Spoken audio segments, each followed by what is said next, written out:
লা ইলাহা ইল্লাল্লাহ। আচ্ছা, এই কালেমা নিয়ে কোনো দ্বিমত আছে কারো?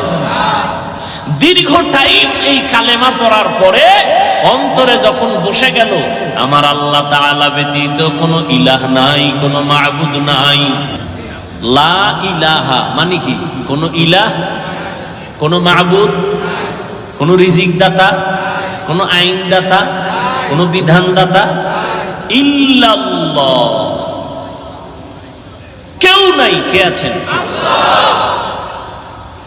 তাহলে একমাত্র আল্লাহই আছেন, কোন ইলাহ নাই আল্লাহ ব্যতীত, তার মানে আল্লাহই আছেন।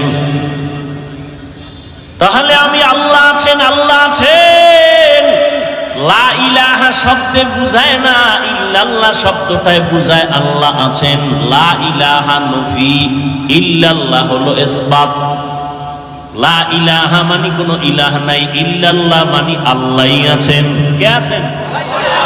এটা দীর্ঘ টাইম পুরা কালেমাটা পড়ার পরে অন্তরে ধ্যান করলাম আল্লাহ ব্যতীত আর কোনো মাবুদ নাই, একমাত্র আল্লাহই আছেন।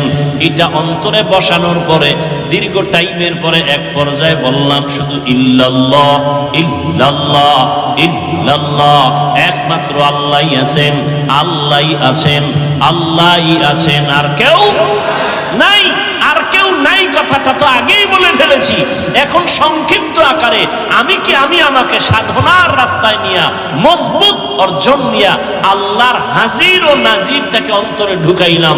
আল্লাহই আছেন, আল্লাহই আছেন, আল্লাহই আছেন। আমি যে এতদিন বলি আমি আছি, আমার বাড়ি, আমার টাকা, আমার ঘর, আমার না, একমাত্র সব কিছুর মূলে আমার আল্লাহ, আর কেউ না।